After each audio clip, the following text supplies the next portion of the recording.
I used to think testing someone's love was crazy, like, who does that? Well, I'm about to tell you how I turned into exactly that kind of person. And honestly, I'm still not sure if I regret it or if he just proved my point. I'm Claire, 35, and this is how I managed to blow up the best relationship I've ever had, just to see if it was actually real. You know how they say working in certain jobs changes how you see the world? Try being a paralegal handling divorces every single day. I'm drowning in paperwork from people who swore they'd be together forever, only to end up fighting over who gets the coffee maker. That's my life. Watching love stories turn into war stories, it kind of messes with your head after a while. That's probably why I started overthinking everything with Walter. God, Walter, he was different from the start. We met at my cousin Melissa's barbecue 3 years ago. He was this tall, quiet guy manning the grill, making everyone laugh with these super dry comments about how he was professionally qualified to burn meat. Because of all his truck stop meals, he's a long-haul trucker, which I actually found sexy at first.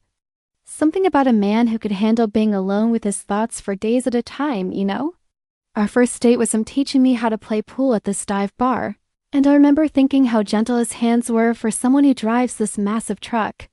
We moved in together 6 months ago, this little 2-bedroom apartment that feels huge when he's on the road. The first 2 years were like something out of a movie. He'd send me pictures from different states, bring back silly souvenirs, and our reunions were always intense, like 3 days apart felt like 3 months. But then things started feeling off. Maybe it was me being paranoid from all these divorce cases at work, but I noticed he was getting texts at weird hours. He said they were from his dispatcher, Carol. Yeah, Carol with 20 years of experience and grandkids, but my mind still went places. The road can be lonely, right? And 3-4 days apart every week is a lot of lonely. Then last month, I was doing laundry and found this receipt from K Jewelers in his jacket pocket. My heart stopped, like actually stopped. Instead of being excited, I felt like I was going to throw up. Because here's the thing, half the divorces I process start with, we got engaged because it seemed like the next step. And yeah, maybe I'm being dramatic, but when you see marriages explode every day, it does something to you. I called my best friend Kennedy that night. She's going through divorce number 3. And I know what you're thinking. Maybe not the best person to get relationship advice from, but she gets it, you know? She told me something that stuck. If he really loves you, he'll fight for you. And you need to know that before you say yes to forever. It made sense in that moment. Walter's always been so steady, which I loved. But suddenly I was questioning everything. When he's home, he's present. But when he's gone, I started wondering if that steadiness was just him being comfortable, taking me for granted. The more I thought about it, the more I convinced myself I needed to know for sure.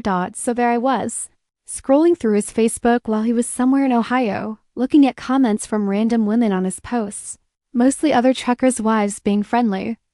But my mind turned everything suspicious. I started noticing how he'd sometimes miss our video call times because he was stuck at a way station or had bad service. 3 years in, and I was suddenly seeing everything through these new paranoid eyes. Kennedy suggested I test him. Just pull back a little, she said. See if he notices, see if he fights for us. It sounded crazy at first, but then she said something that really got to me. Claire, you spend all day processing divorces that started. Because people didn't ask the hard questions before saying I do. Do you want to be another file on your own desk? That's when I decided to do it. Just a little test, I told myself, nothing dramatic. Just enough to see what he'd do if he thought he was losing me. I mean, if he really loved me, he'd fight through anything, right? That's what real love does. At least that's what I told myself when I started this whole mess. Looking back, I should have seen the warning signs in my own behavior. But when you're so focused on testing someone else's love, you don't realize you're the one failing the biggest test of all. Trusting your own relationship. I was about to learn that lesson the hard way. And honestly, I'm still not sure who failed who in the end. It started small. When Walter called during his breaks, I'd let it go to voicemail sometimes. Just sometimes. Then I'd text back like, sorry, crazy day at work, catch you later. I could tell it bothered him because he'd always send these little sad face emojis. Which, by the way, was so not like him, but he didn't blow up my phone or demand to know what I was doing. He just accepted it. So I stepped it up, started posting these thirst trap gym selfies. Nothing trashy, but you know the kind. Sports bra, high-waisted leggings that just worked out glow. I made sure to tag Brian, my gym buddy, in some of them. Walter used to joke about Brian being gay, but suddenly he stopped mentioning him altogether. I wanted him to say something to get jealous, to show he cared. Instead, he just started taking longer routes. The money's better on the West Coast runs, he'd say. Which meant instead of being gone 3 or 4 days, he'd be gone for 6 or 7. And the thing is, I couldn't even call him out on it because technically he was just working, making more money. Being responsible, it made me so mad how reasonable he was being. Kennedy told me I wasn't pushing hard enough. Men need to feel like they're losing something to realize what they have, she said. So when Walter was home, I picked fights about stupid things. The way he left his boots by the door, how he always wanted to watch documentaries instead of going out. I even started in on his job. Must be nice to just check out of real life for days at a time, I said during one fight. Some of us have to deal with actual responsibilities. The look he gave me, I'll never forget it. Like I'd slapped him. Actual responsibilities, he said so quiet it scared me. Like what, Claire? The apartment I pay most of the rent for while I'm not even here. The car payments I help with so you can drive to your real job. That turned into our first real screaming match. I told him he was never around. He said I'd changed. I accused him of not caring enough to be home more. It ended with him grabbing his keys at midnight, saying he'd sleep in his truck. When he left, I posted this super petty Instagram story about how sometimes people would rather run than deal. With reality, with some sad song playing in the background. He saw it. I know he did because his sister Lisa liked it and then immediately unliked it. But Walter? Radio silence. He just took another long-haul route, 7 days this time. All he sent was a text. Taking the Seattle run, could use the space anyway.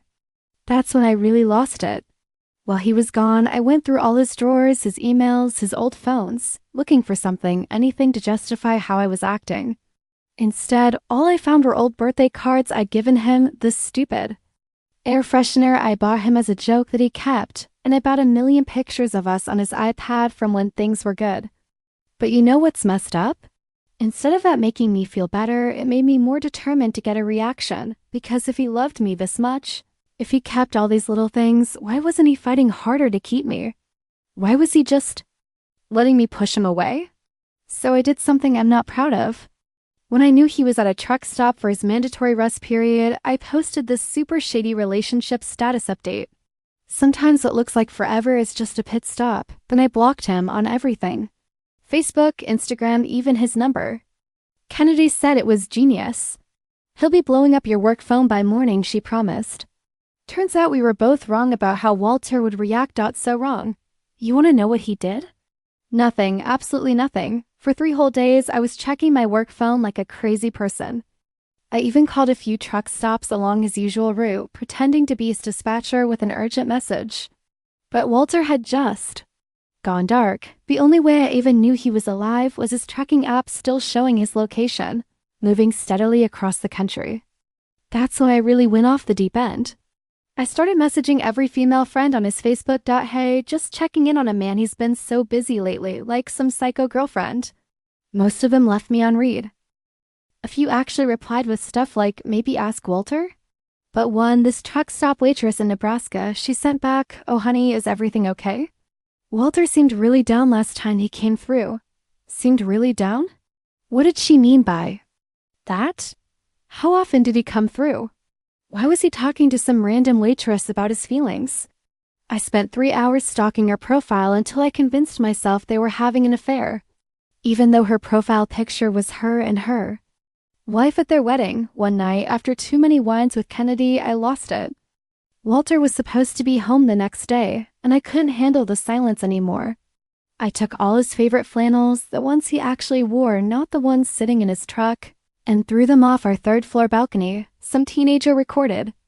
The whole thing, me screaming about trust and commitment while launching clothing into the parking lot. It went minor viral in our apartment complex's Facebook group. So embarrassing, but you know what's worse? When Walter finally came home and saw the video, he didn't even yell. He just looked at me like I was one of the crazy X stories truckers tell each other at diners. Then he calmly packed a bigger bag than usual, called his dispatcher right in front of me, and took an extended cross-country route. 6 weeks minimum, he said, like he was discussing the weather. Kennedy said this was my moment, that he was obviously trying to make me miss him, playing his own game. She told me to double down, show up at his favorite spots, she said. Make him realize you won't be ignored, Dot, so I started hanging out at this truck stop diner he always hits before long hauls. 3 times I, coincidentally, ran into him there. The first time, he just turned around and left. The second time, we got into this huge fight in the parking lot. I was crying, saying he was pushing me away, but he never fought for us. He just looked at me and said, Claire, you're literally stalking me at truck stops. This isn't love anymore. It's a hostage situation. The third time was the worst. I showed up with this whole speech, prepared about how he was emotionally unavailable, how his job was ruining us, how if he really loved me, he'd find local routes. Instead, I found him having coffee with that Nebraska waitress. Turns out she and her wife had transferred to our local truck stop, and they were all friends now. I caused such a scene, accusing them of having an affair right there in front of everyone. The waitress's wife literally had to step between us while I was screaming about how they were making a fool of me. Walter just sat there, recording the whole thing on his phone for his protection, he said. Like I was some kind of threat. That night, after the diner debacle, I got this text from him. I never knew you could become a stranger so fast to someone you used to love. I'll be home next week for my things. And just like that, my test was about to give me results I never wanted. I spent the next week in this weird panic mode. 1 minute I was texting him these long paragraphs about how he was throwing away 3 years over nothing. The next I was leaving voicemails calling him a coward for not fighting for us. Kennedy finally backed off when I started talking about showing up at his mom's house. Even she thought that was too far. The day Walter came to get his things, I tried everything. I wore his favorite dress. I made his favorite coffee. I even started crying as soon as he walked in, telling him we could work through this. He just kept looking at his phone, and I realized he was recording audio again. Are you serious right now? I snapped. You're really going to record me in my own home? Our home, he corrected. So calm, it made me crazy. The home where you threw my clothes off the balcony. The home where you've been playing mind games for months. Yeah, I'm recording because I don't even know who you are anymore. That's when I broke. Like, completely lost it. I was testing you, I screamed. I wanted to see if you'd fight for me. If you really loved me, you would have fought harder. The look on his face, I'll never forget it. Not anger, not sadness, not just disappointment. Testing me, he said quietly. Claire, love isn't a pop quiz. You don't get to play games with someone's heart just to see what happens. Then he pulled out his phone and showed me pictures. That receipt from K Jewelers? It was for a custom ring. He'd been working extra routes to pay for it. All those weird texts from his dispatcher? They were about coordinating a surprise delivery, where he was going to propose on his truck's flatbed surrounded by fairy lights and photos from our relationship. I had this whole plan, he said. Scrolling through the pictures, was going to park at that overlook where we had our first picnic. Carol helped me set everything up. But then he started acting strange, pushing me away. I kept thinking, just get through this rough patch. Then he started showing up at truck stops, causing scenes, accusing me of cheating. I felt like I was going to throw up. The ring, I whispered. Do you still? Returned it last month, he said. He cut me off, right after. You threw my clothes off the balcony, used the money to put a deposit on a new place.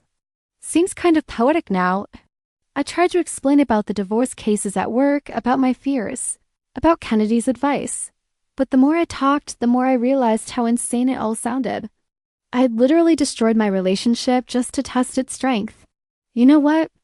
The saddest part is, Walter said, packing the last of his pictures into a box, I would have fought for you against anything real, money problems, family issues, whatever life threw at us. But how do you fight against someone who's actively trying to break you? That's not love, Claire. That's abuse. That word abuse, it hit me like a truck. I wanted to argue, to say he was being dramatic. But then I thought about everything I'd done. The stalking, the public scenes, the emotional manipulation. If he had done all that to me, what would I have called it? I'll send movers for the big furniture next week, he said, heading for the door. Don't contact me again unless it's through my lawyer about the lease. As he walked out, I had this sudden flashback to that day at the barbecue. Him laughing at the grill, making everyone feel at ease. I'd spent months testing if he would fight for me, and in the process, I'd given him every reason to walk away. The next few weeks were a mess. I'm not proud of how I handled it. I showed up at his mom's church one Sunday, thinking I could explain my side to her. She walked right past me, just said, "Claire, honey, get help." Our mutual friends started avoiding. Emmy, even Kennedy ghosted after I drunk called her at 3 a.m., sobbing about how she'd encouraged all this. I tried everything to get him back. Sent these long email apologies about how I'd gotten therapy. I hadn't. How I'd changed. I hadn't. How I finally understood what real love was. I didn't. When he didn't respond, I started sending his favorite. Snacks and drinks to random truck stops along his route with little notes. The truck stop staff eventually told me to stop, because he'd just leave them untouched. The worst part? Our apartment complex's Facebook group had turned my balcony meltdown into this whole thing. People would whisper when I got my mail. Some college kids even recreated the flannel toss for their TikTok. I became that crazy ex everyone loves to gossip about. I lost it when I saw his truck at our old favorite diner and realized he'd changed his entire route, just to avoid any chance of running into me. That's when I did something really stupid. I tried to join this local truckers' wives support group on Facebook, thinking maybe I could get updates about him. They rejected me 3 times before someone finally messaged to tell me they all knew who I was. Walter's sister Lisa, who used to be like my own sister, blocked me after I kept asking about him. But before she did, she sent this message that really messed me up. He didn't test his love, Claire. He tested his self-respect. And thank God he passed. I started seeing his truck less and less at the local stops. Through the grapevine, aka stalking his friends' social media, I found out he'd switched to a different regional route. Someone said he was making less money but seemed happier. That hurt more than anything, the idea that he'd rather make less money than risk running into me. The moving truck came for the furniture exactly when he said it would. Professional, efficient, no drama, just like him. I tried to leave a letter in one of the drawers, but the movers had strict instructions not to take any personal items or messages. Even in this, he was one step ahead of me, protecting himself. My friend Rachel, the only one who still talks to me from our old group, finally said what everyone was thinking. "You know what's crazy?" She said over coffee. "You were so worried about him not fighting for you that you didn't realize you were the one throwing away everything worth fighting for." She showed me pictures from a mutual friend's wedding. Walter was there with some woman, nothing romantic, just talking and laughing in the background of a group shot, but he looked lighter. Like the Walter I first met at that BACU before. I turned his love into some twisted test he never signed up for. That was 6 months ago. I'd love to tell you I've grown and learned this huge life lesson, but honestly, some days I still catch myself thinking he should have tried harder. Like, yeah, I messed up with the whole testing thing, but wasn't walking away so easily just proving my point? My therapist? Yeah, I actually got one after the truck stop restraining order scare. Says I'm still trying to make myself the victim. She's probably right. Last week one found out through Rachel that Walter's dating a nurse now. Someone who works crazy shifts and actually understands his schedule. Apparently, they met when he was getting his physical renewed. And she didn't even know about the whole balcony incident until someone tried to warn her about him dating that crazy ex. You know what she did? Laughed it off and said everybody has a past. Like my entire meltdown was just some quirky story. That got to me more than anything. The idea that I'm just a chapter in his past now, something to laugh about over dinner. I went on a date last night, actually. Nice guy, works in IT. When he asked about my last relationship, I heard myself saying, "Oh, my ex couldn't handle a strong woman who knew her worth." Even as the words left my mouth, I knew how ridiculous they sounded. Walter handled everything, my tests, my accusations, my public meltdowns, with more grace than I deserved. He just refused to play the game. The thing about testing someone's love, you never actually get the answer you're looking for.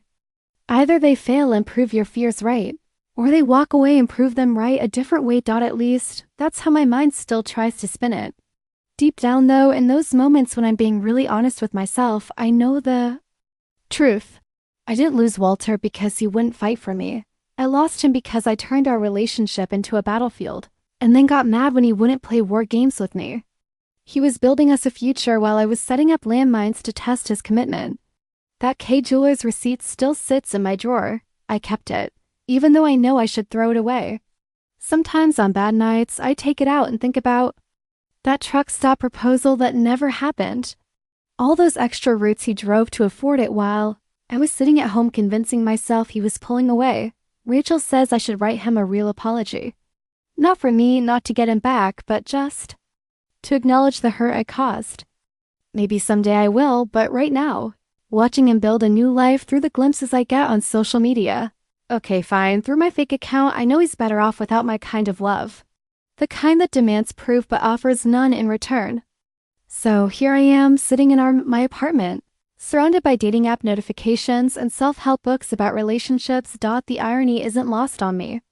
I spent months testing if a good man would fight to keep me, only to become someone not worth fighting for. They say love shouldn't be a test. I learned it shouldn't be a war either. Too bad I figured that out after I'd already burned everything to the ground in my quest to find out if it was fireproof.